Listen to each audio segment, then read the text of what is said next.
they use veterans as this way to call for patriotism. Like all the recruiting videos I'm sure you saw when you were younger, me, U.S. Marines, the few, the proud, all that stuff, and they suck you in with this appeal to patriotism. And if you're a good person, you want to protect your country. And then when these so-called attacks happen on your country, which are usually false flags, you go fight people who didn't do anything.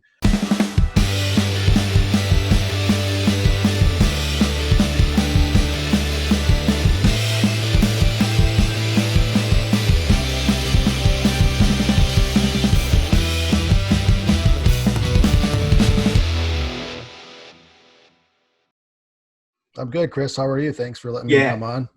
Oh, my pleasure. I see you got your dress shirt there in the background. Yeah, my slave uniform right there. When I worked for the military-industrial complex, that's what it is.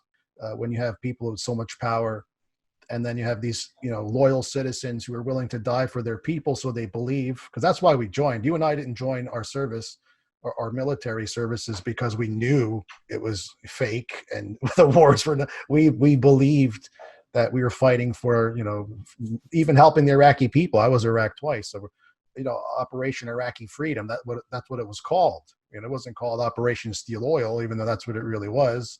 And so we all go in there with this patriotism, and there was higher service to a higher good, but we are essentially pawns. And a lot of people have trouble to admit that. I don't, because I'm a truth seeker, and I learned in the last few months of my service, what happened over there. And I was doing research. So, wow, we were pretty much the bad guys. And that's what led me down the hole to really challenge every worldview I've ever had at that time. And that's what brought me here today, essentially, to speak to people like myself who probably went through the same thing. Most people don't understand, like, we don't know the truth. None of these guys in their uniforms know the truth. If they did, they wouldn't be part of the service. So I tell people that all the time when they ask me, hey man, should I go to the Marines? No, you shouldn't. No, you shouldn't. So I at least tell people not to join the service right now at all. And if they have to, do something that's not going to be deployed into another country, do like the Coast Guard, where you can stop drug cartels or something, but don't go into infantry. Don't go into the Marines. Don't do that because you're just going to put your life in danger for what? And possibly get killed for what? Nothing. And the other factor is, you come back with PTSD. We're in a suicide epidemic now of veterans. Yep. Because, and that's a whole nother ball game again. But like, something's causing it, and if you go off to fight and you're given a machine gun and told to kill other teenagers, like, nothing good is going to come of that, if you ask me. Yeah, no, I have PTSD. I'm sure everyone I served with has it. Some actually were so stubborn they didn't even claim it. Like, no, I'm fine, and they just go get drunk. I'm like, go get your claims, man. You need the help, But I had one friend. He was in recon, so I personally didn't kill anyone, thank God. I didn't, because who knows what would happen then. But this kid, well, he's not a kid, he's my friend. He was in recon, and he had to snipe people. And he had to snipe certain people that probably were younger than usual. And he says to me, Angelo, I wake up in the middle of the night, I see them at the end of my bed, like nightmares. His friend got blown up in front of him, picking up the pieces. I mean, this is the stuff you see in movies that happen in real life. And he almost killed himself.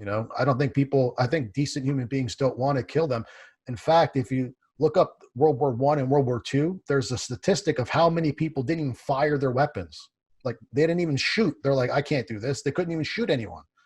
And they had to actually tweak the training of soldiers to where they would shoot more on demand, Mm-hmm. So like now it's like they kill all the time. But back then it was like, I forgot the number. It was really weird. But a lot of people would not fire at another person. And what are they fighting for? Essentially, I mean, a lot of the wars my country has engaged in has been wars that don't help us at all. Like, it's not like even Pearl Harbor, people are like, well, the Japanese attacked us. Yeah, but we kind of, provoked them to attack us. Plus, we knew it was coming and we wanted to go to war. It's like, just like the new Pearl Harbor with 9/11 and all this. And what did that really, I mean, even if Japan attacked us, why would we go to full-scale war with them? Or we could just retaliate and say, look, we'll go to war with you, but no, they want to go to war. So expanding land, killing people, cheap resources for the elites, because Americans in general, what do they get out of the war? I mean, look, I even tell people, we didn't even get lower gas prices for Iraq. I'm not saying that's a good thing, and we went to war for that reason. I'm just saying we got literally nothing out of Iraq at all, other than a lot of dead people from all sides, a lot of PTSD and wounded warriors, which cost billions of dollars to maintain, and a very bad reputation across the world. And nobody trusts us, and our government, we can't be trusted. Our people don't trust the government. They want eternal wars. Oh, and it's all, you know. Let's not forget, the same people that create these wars are the same people that fund ISIS. Yes. They're stirring the beehive, or whatever you call it. Yeah, no, that's why my main focus, like if you guys go to my Twitter, it's just me doing anti-war activism, just exposing the lies. And I've made a lot of good friends around the world who are also anti-war activists, particularly against the war in Syria, which we've been undermining Syria for years. But that's what we do. Even Venezuela. I mean, we're just all over the place, just trying to undermine all these countries. And we put sanctions on so many people. That's really an act of war, because that's harming the civilians of that country. And basically the point of sanctions is to get the civilians so upset and starving that they fight their government for you. But that's crazy. To me, that's a war crime, if you ask me. But again, you either do what America says or you get destroyed. That's how it's been. And even Iraq, after liberating Iraq, they vote us out and we're like, no, we're not leaving. So we gave them democracy by killing their people. And then when they use it, we go, no, we're not leaving. So that just shows everyone how fake this is. It's a big joke, sad joke, really. Yeah, it's interesting, isn't it, that guys like us, I mean, I'm 50 now, so it's not like I'm a spring chicken anymore, right? Mm-hmm. Well, I guess what I'm saying is it's that Muhammad Ali expression. If a guy thinks the same at 50 years old as he did when he was 20 years old, he's wasted 30 years of his life, right? Right. For people listening, I meet those guys all the time. Yeah. They're normally the ones, well, I don't want to single out any sort of particular group, but it's fascinating, though, that we can have this chat, and to you and me, this is just normal currency of conversation. It's how the world is. But when you look at what's going on at the moment, well, let's just say, let's have a look. What's in the media. Mm-hmm. My God, let's just say your typical citizen is really unenlightened, aren't they? It's sad. It's heartbreaking. And even like with my fellow Marines that we came back, I got to wake up a few of them, but there are some who still say, no, we did the right thing. Or I'm like, are you serious? What? And now you believe this about Syria and Assad and Iran and this and that. It's like, they can't admit that they were duped, because if they do, their whole hero story just goes away. I mean, I have my uniforms behind me, not because I'm proud to be a Marine, but I'm proud that I'm willing to die for people I believed were oppressed, and also my country. So I could burn these uniforms if I want to, but this is part of my life. This is who I am. And that experience, as horrific as it may have been, brought me to this point. So for me, it's a part of my history. I am a Marine. And people like you and me, us veterans, if things ever get to the point where we need to fight back against the system, we're the ones that they should be afraid of, because we're the ones who will take the helm and tell these civilians, here's how we do it, if we have to. I mean, obviously, it's probably why they give us money for our disabilities, to keep us quiet, but that's the thing, Chris, and people need to remember that. So they always say, once a Marine, always a Marine. I think that's true. That mentality, that warrior spirit's still within me. I'm just now focusing on the real enemy, which is in DC, and over there, for you, it's London. And we that's what we have to do. So, if I can just shut up and vanish and never be seen again and live my life, but I can't do that. It's just not my character, because I know that if we don't fight against the war machine and lies and the propaganda, more of our guys and girls will die, and also innocent civilians in other countries. So this is a universal thing to be anti-war. And war is the biggest profit for these people. It does the industry of energy, everything goes of war, everything, the arms industry. So this is the thing about war. And if you read I really encourage everyone listening. There's a man named was a man named General Smedley Butler, one of the highest decorated Marines ever in history. He wrote a 12-page essay. I think it's 12 pages, very short. You should read it. It's called War is a Racket. And it's him. He woke up to the military industrial complex, and he explains how war is a racket, how these big corporations make all this money, all this business happens, everyone makes money for war, and they push the war, and he just talks about it. And he was one of the most decorated Marines in our history. So that's something I think everyone should read, because there's a guy who was in it and he goes, whoa, once he came back. And a lot of guys, come up like that. But most people, again, like you said, they watch television, they think their news station's true, but CNN isn't. And then CNN thinks that they're true, the people who watch it, but Fox isn't. But the fact is, they're both not true.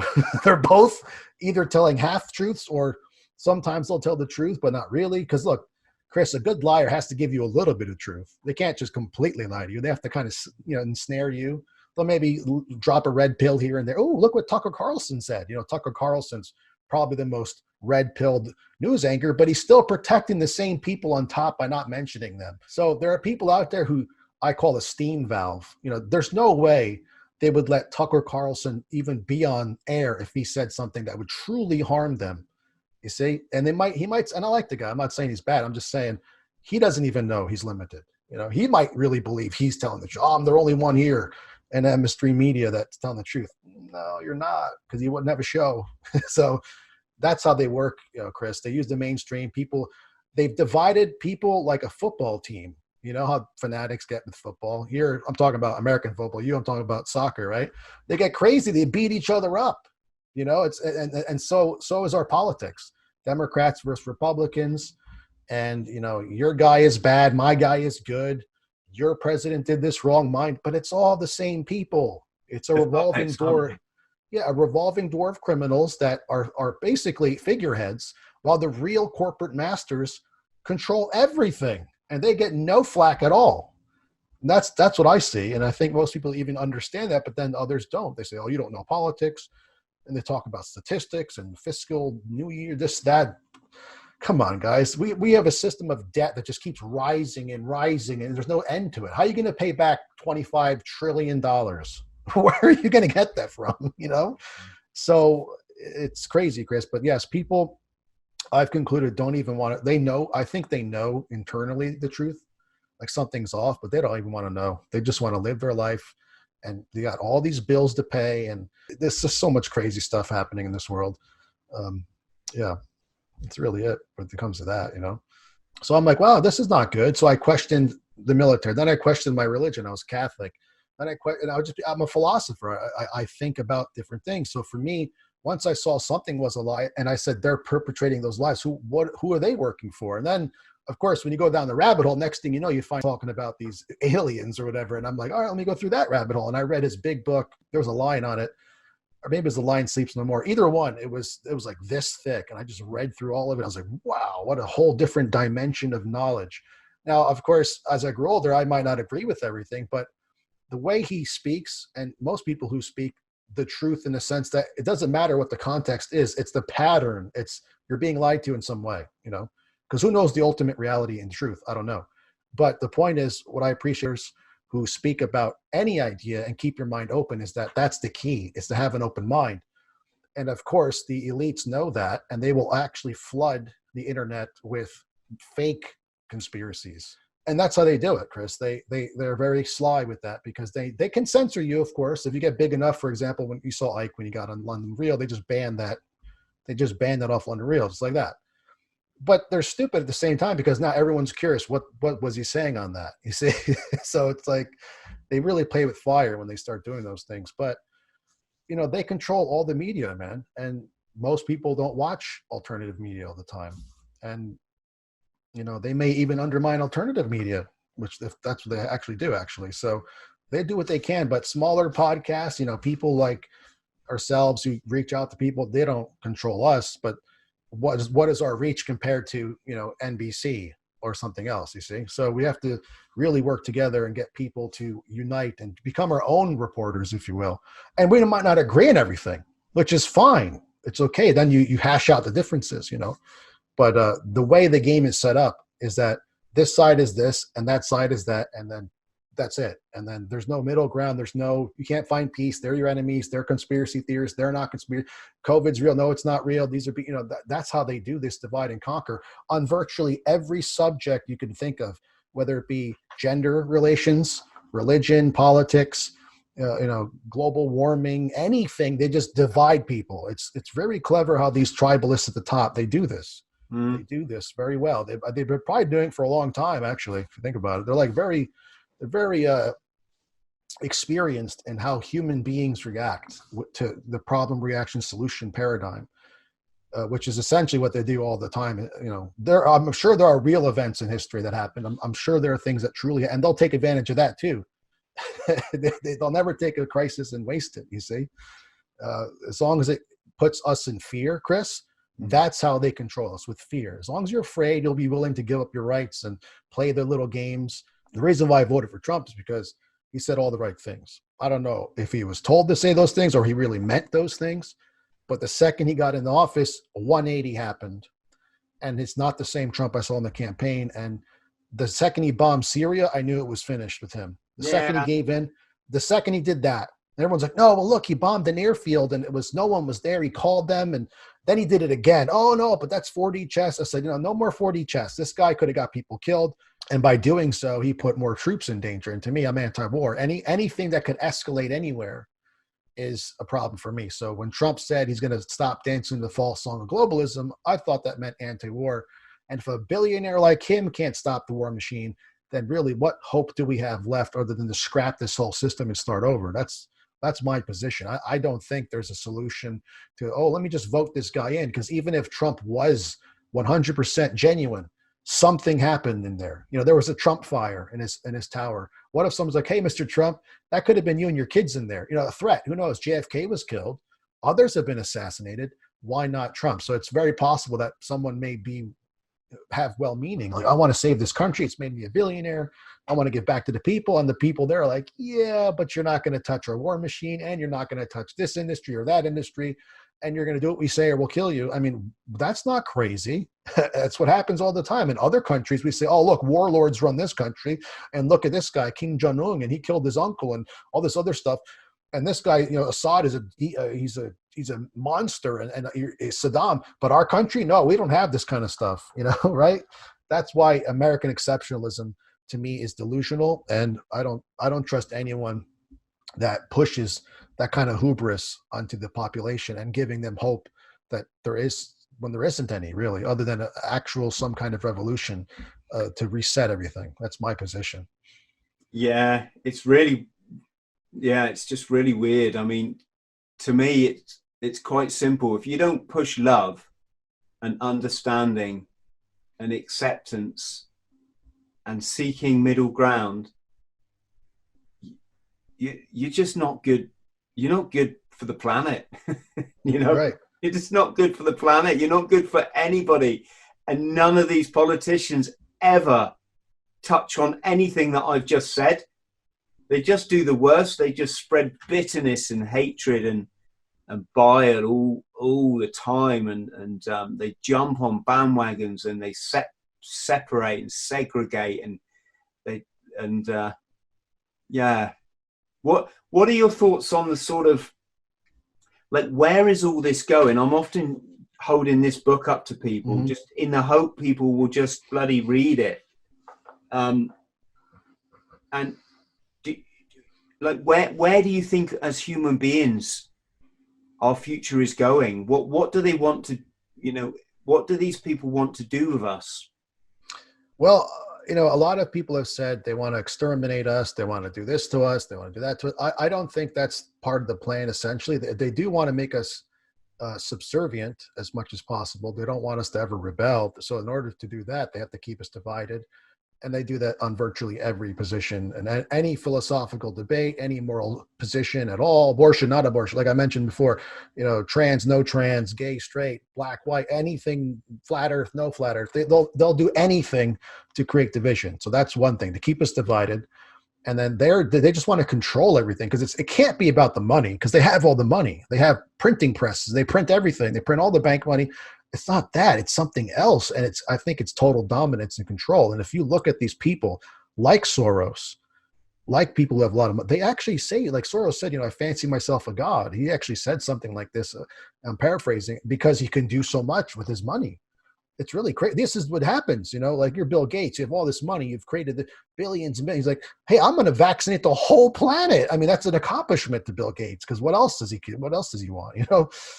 And that's the thing with these people. When they have so much money and power, they just want more and more. They want to make a name for themselves. So what's the end game, Chris? I mean, to me, it just seems to make humanity more subservient.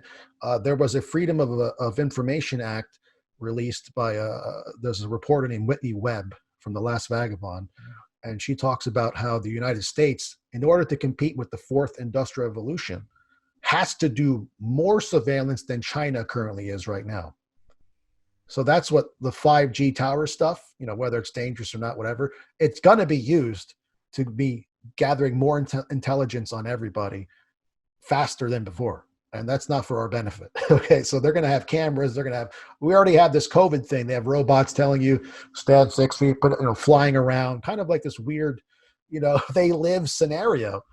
And then they have tracking in your phone and where's the virus going. So, really, this is a genius thing, using the virus to tell people, look, we got to track you. We got to test you. We got to do this to you. It's incredible what this virus has given them. So even if it were a real thing, they still do it. Even if they manufactured it, it leaked from, I don't care what the narrative is. They are using this to push their police state, but it's really a surveillance state now. It's really just because it's all about information, Chris. It's all about the information. Everything, even Facebook, is data mining. I can go online and look up a supplement for protein, and then all of a sudden I go to Facebook. That same thing is on Facebook. I'm like, what? They're data mining and they're selling it to advertisers, and they have all this information. And these people, the same tribal elites, they run the Googles and the Yahoos and the YouTubes. It's all the same. And then they buy out other companies. So when people say, well, just make your own internet, basically. Make your own YouTube. Yeah, that's going to really compete with this one, And what they do, Chris, even with their Netflix, or they don't care about losing money. That's why I know it's not about money. They will push an unpopular agenda that will make them lose money and do it anyway. They don't care because they have all the money. So this is the gaslighting, and this is what drives people mad. How can they not be mad? It's so bad, Chris. Angelo, what does gaslighting actually mean?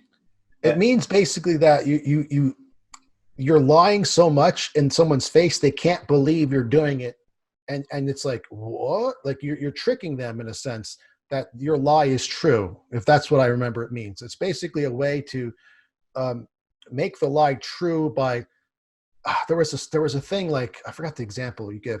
You do something, it creates a response, but you say that person, that's not the response that you're supposed to have. So in other words, let's say I'm flicking the lights and you see me flicking it. I'm like, well, you're flicking. No, I'm not. I'm actually not flicking the lights. And I actually convince you that it's not me doing it, that it's something else. And that's what gaslighting is. Mm-hmm. It's an incredible way of deceiving someone through repetitive suggestion, to where even their own eyes, that they see the truth, they don't buy it anymore because they believe, yes, it's exactly all in here, isn't it? Yeah. Isn't that weird? I never read that book, by the way. Never read it, but you must. I know, I have to. You can actually, this is a short, I bought this online because I read the book years ago. Mm-hmm. And the thing they sent me, I accidentally bought one of these like shortened versions. It's for students studying or something, abridged, yeah. But I only, I don't even know why. I only bought it to have a copy in the house because I say everybody should. But I was just reading a bit the other day, and it says the guy's kind of like interrogating him, and I don't know if I can find it. I won't. Oh. And then like the thing is, it's 2 + 2 is 5. 2 + 2 is 5, and eventually 2 + 2 is 5 because you've been told the lie so much. That's the gaslighting. Yes. Yeah. Freedom is slavery. 2 + 2 make 5. So it's exactly what you said, selling us these freedoms, which in reality are just bars on our cage. Well, there's a study, Solomon Asch. Okay, this study. Okay, the Asch conformity experiment. Okay, Now check this out, Chris. So this guy, Solomon Ash, he's a social scientist, I believe. He basically got people in a room, okay? And you were the subject and you didn't know you were and everyone else was paid to lie. So he would draw 3 or 4, I think it was 4 lines. And the one line that's the shortest was absolutely clear that it was short. And everyone said, no, these two are equal. And you're like, no, it's not. No, it's equal. And everybody conformed. There was like 75% at the first time conformed. And then after a while, people were like, no, but it took a long time. So in other words, we are very, very easily molded by our peers.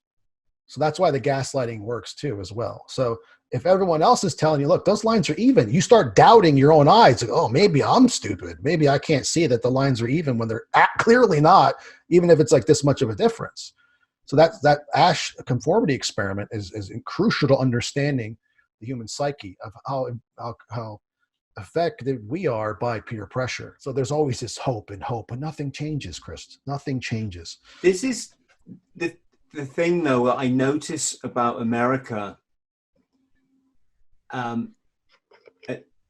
It's like everyone over there really still buys hook, line, and sinker into the whole voting thing, right? Yes. Mm-hmm. In the UK now, most people don't vote, to be honest, but that's because they either don't give a damn, or they're apathetic because they don't think it will make a change, right? It's not like it's not like they're not like me. I will not vote because it is voting for your own slavery, you know? Yes. It's like, do I vote for the red car that's going to come and run me over, or do I want the blue car to run me over? Well, I'll step out the way. The cars will still, they'll still be running people over. That's sure, but at least I haven't bought into that shit. Right.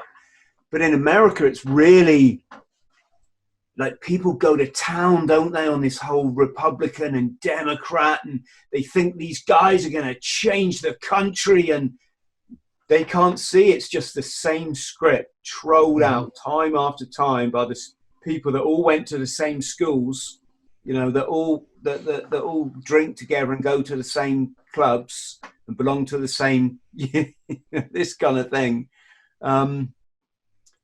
Yes. They did Trump a lot differently, though. You know why, Chris? Because I didn't vote since George W. Bush. So I voted for the guy who sent me to Iraq. That's what happened, right? After that, when I woke up, I said, I'll never vote again, and I didn't. But when Trump came along, they're like, oh, he's an outsider. He's a billionaire. He can't be bought. And they really, what they did was they made it seem like they hated him. The media hated him. The polls, it's impossible, laughing. And maybe those people really believe that. But I think the elites knew, hey, we're going to make this guy look like, he's a rebel who's never going to make it. And the people will, but it's like hurting us by doing the opposite. You know what I mean? That's how they do it. So I noticed that, but it was until after I voted for Trump. So now that I voted for Trump and I got off the Trump train, I'm still responsible for what he does. My vote, those bombs that hit Syria because of my vote, obviously that's being dramatic. I didn't obviously want that, but that's why I'm never voting again, period. I don't care if Jesus Christ comes down from heaven or something and manifests. And I'm going to run for, I'm like, sorry, Jesus, I can't trust you because they'll just crucify you anyway, even if you're right. You see? So that's my view, is that the system is rigged. It's going to be that way. It will collapse upon itself. And history shows that it's inevitable. These corrupt systems collapse, and it won't be pretty. That's it. And we are seeing a collapse. I mean, I'm sure from the UK, you look at America, like, what the hell is going on over there? Like, we're burning our own cities down. Our statues are coming down. And everyone hates each other. Racism is like reversed. First, it was white people, Jim Crow. Now it's everyone hates white people, and it's, you know what I mean? It's just crazy what's going on here. But race is one of the best ways to divide people. It's one of the best ways. It's because it's the biological unit that people identify with the second they're born, which is also made up by society, which is also a way to divide people just for being born in different groups. And so this country it truly is an experiment, Chris. It really is, a very big melting pot social experiment of disastrous proportions. And I just see it one day collapsing. It could happen anytime. I think the Soviet Union I'm not sure if anyone expected it to collapse in the 91. I'm not a historian, but it just all of a sudden collapsed. And some even say that it really didn't collapse. It was it was kind of like a controlled demolition to seem like it collapsed. And now Putin's still doing the KGB thing from his, who knows? I'm not an expert, but at this point, Chris, I'm sure you know a lot of conspiracy theories and research. I mean, anything could happen. My view is this, when people argue me about anything, flat earth, whatever. I mean, I don't believe flat earth, but I'm just saying, someone comes to me with an argument. I go, as long as it doesn't violate the laws of physics, I can check it out. Let me go look into it. Let me read it. Let me see their arguments, and obviously not the laws of logic either, but we live in a twilight zone, man. I mean, things could literally be what we don't know. And it's really, it would be foolish to dismiss people's theories without investigating, because you never know. I mean, look at the world today. I never would have foresaw we would have trans children. I just didn't think that. And I'm not against people who have certain dysmorphias or anything like that, but I never really thought we'd have drag queen story hour for little kids. I mean, this is unfathomable just 10 years ago, and they just keep pushing it and pushing it and pushing it. They're just, it's order out of chaos, isn't it? That's just exactly what it is. It's order out of chaos. There's some simple things I use to see what's going on. Order out of chaos. Politicians are puppets, so therefore they're liars. They're liars and they're cheats. They represent this sociopathic elite. Yes. What you see in the media is not true. It's the truth wrapped in a lie. Wrapped in a delivery system that only benefits these people. And I just see life very simply. And the more I'm getting so much more spiritual as I'm getting older. My diet is really good now. Yeah, me too. I do a little. I'm not sort of ridiculous. I do stupid challenges every now and again, but I just like to run around the block like 3 miles, and that gets me in a good place. I have a cold shower. My thinking, I think, is as pretty much as developed as it's really going to be for a human being, and that puts me on this really nice plane. It's like I'm on a nice, I'm actually like in a really good place in a world that just seems increasingly insane. Yep. It's kind of like a paradox, Yeah, it's like Neo. He learns the truth in the Matrix, and you're like, wow, that world really sucks. And then it's like, do I save it or not? And like I said, you and I could just vanish right now and never say a thing again, and the world will go on without us. But is that our nature, Chris? No, you and I think we're fighters, and I think we have to go back into the Matrix and try to wake up as many people who also feel something is off. Yeah, kind of like Morpheus did, Yeah, that's what we have to. That's my nature. I mean, I can't quit this thing. Will I ever be a big player against the system? Who knows? But I could do what I can. You do what you can, and just these conversations help people think, because that's the thing. A lot of people are enslaved by their own mind. They've been suggested to think that way. That's all it is. I mean, look, these elites that run the planet are vastly outnumbered. They're so outnumbered. The only thing they could do is convince us to keep ourselves enslaved. That's what it is. And it's by consent. It has to be part of the plan. And it's to usher the police state even more. It's to militarize our police even more. You defund the police, right? Crime skyrockets. People are going to beg, more police, more weapons, more everything, more surveillance, more. That's how they do it. It's deception. Like you said, order out of chaos. They got to let the chaos, go on for a bit until you say, okay, give me order, please, big brother, please. That's exactly. So I even think these riots are allowed to happen. It's happened back in the 90s, the LA riots and the Newark riots. And it's like a cycle that they keep playing. Like you said, it's a script, different actors, same script. And then there's the other, like overarching factor that's interwoven with all this. It's like this lot, they don't, they're banging to the beat of their own. When it comes to the spiritual realm, they don't back the good guy, do they? I know that our governments did research into paranormal and things like this. I actually read a really interesting report. They were trying to use psychic abilities and stuff like that, and they actually had some success to remote viewing. Very weird. They actually talked about a lot of spiritual stuff that I read into in regards to the absolute infinity and how there's another plane of something of that nature. But they put it in the movies. So you say, oh, that's not possible. Well, I think it could be. In fact, there are people who have multiple personalities. There are people who have multiple personalities where their physiology changes. So this guy could be Janet, Bob, and Frank, and they all have different heart rates, and they all have different voices. So what makes you think the government couldn't implant somebody like that? And then here comes, Psycho Bob, and he does these things without any knowledge that the guy who was Psycho Bob was in did it.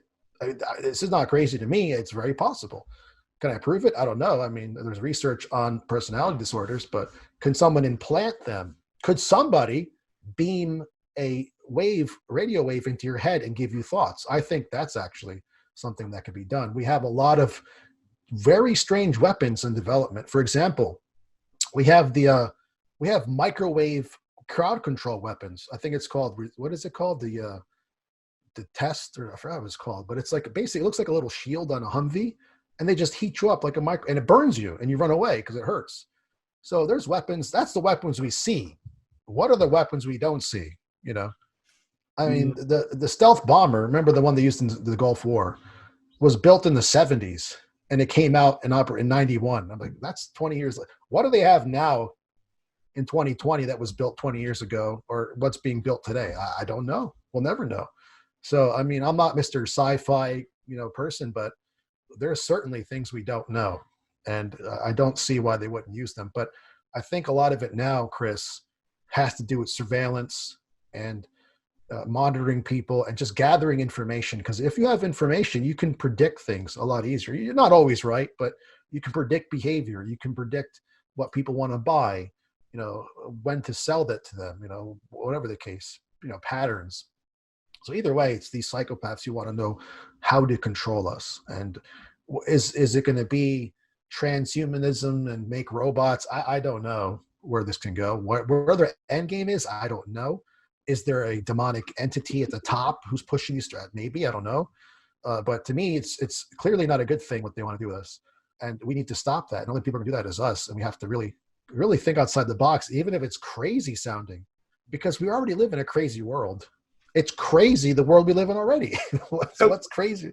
What could we say to people listening to go and look at if they want to learn more? Well, I use things, what I like to, instead of going back in history and trying to prove things I can't, I use things that the elites have admitted. So I start with the war in Iraq. I'll say, look, it is obvious that the war in Iraq did not, the Iraqis and Saddam Hussein did not have weapons of mass destruction. They admit this, but you were lied to. The media said this was 100% certain. What other times have you been lied to? I use things that I know I can prove today with mainstream media. So I use the mainstream media against itself. I try not to go back in time anymore and say, look, this is what could happen, or this dimension is flat or something. I don't get into that. I just use what has been admitted. Again, even if they were to admit, let's suppose the government said, you know what, we shot JFK. Well, it's not this government who did it. It was the one in the 70s. So who are you going to put in jail? Even if that did happen, it's like the people who, that's why they seal these documents for like 100 years. So everyone involved dies and no one can go to jail or something. But is that going to ever happen? Is Hillary Clinton really going to go to jail? No. you know what I'm saying? Trump, you're going to go to jail. She's still not in jail. So I tell people, just look at the world around you and tell me you're being told the truth. You have to be out of your mind. You know what I mean? But people I remember one time I was telling a girl I knew about the stuff. She's, I just don't want to hear it. She believed me. She's like, I just don't want to hear it. Like she couldn't, because it would ruin their little life, But I tell people, look, it's going to ruin your kids' lives too. Like we have an obligation. The reason why we're here is because generations before us got complacent and they didn't care. Oh, we'll just do it. Oh yeah, sure, whatever. But now we have to pay the price for their complacency. They got comfortable, they got complacent, and now we have to pay the price. So it's up to us to change the tide in order to ensure that our kids have a better future than what's in store. Because if these guys win or get what they want, it's going to be a very bad future for all of us. Let's end it there, brother. You've been very, very kind to give us an hour of your time. I'll be interested to pick this up at a later date, and also maybe talk a bit about your military career, because we didn't sort of we didn't sort of cover that. So I guess what I'm trying to say is I've attracted a lot of young people that are interested in the military, and I'm just like yourself. If you come to my channel, you're just going to get the truth. Yeah. You're not going to be lied to. But I'm hoping that they'll come to this, and if we keep it down to an hour, that attention spans are very they're not that long. Well, people look at I like the long podcasts. I like to really get in and let people needle stuff out, but I guess young people look at it and think, well, I haven't got 3 hours to. Do you know what I'm saying? No, I get you. That's why it's our job to absorb the 3-hour ones and bring it down to an hour for these guys. Yeah, that's what it is. That's what it is. But no, I mean, quickly, I was in the Marine Corps for 4 years. I was combat engineer, so I dealt with landmines, things like that. But every Marine is a rifleman, so I was on military convoy, security, things like this. But thankfully, I didn't kill anybody. But my unit was attacked, so I got a combat action ribbon. And the second I learned, I wanted to get the hell out of there. That's for sure. So I did 2 tours in Iraq. And that's it. But, I've seen my disasters. I've seen death and destruction, and I'd never want to see that again to happen to any civilians. So that's my brief summary of my experience in Iraq and my anti-war stance, essentially, because of what I saw, especially now knowing that those people didn't deserve it. That's really the worst thing. So, yeah. But no, anytime you want me back on, Chris, just let me know. I'm always around. And yeah, definitely. Obviously talking. If you can stay on the line, Angelo, and we can talk about that after I've said my hour goodbyes. So, sure. Thank you ever so much, brother. It's been an absolute pleasure hosting you on the show, and thank you for your humanity and your integrity and your braveness. Because it requires a special character to speak out, and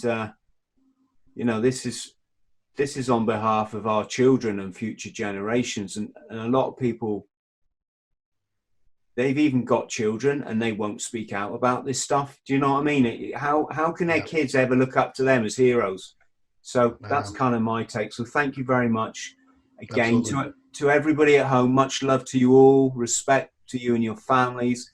Thanks for watching another episode of the Bought the T-Shirt podcast. Please do the like and the subscribe and the notification thing if you did like, and see you next time.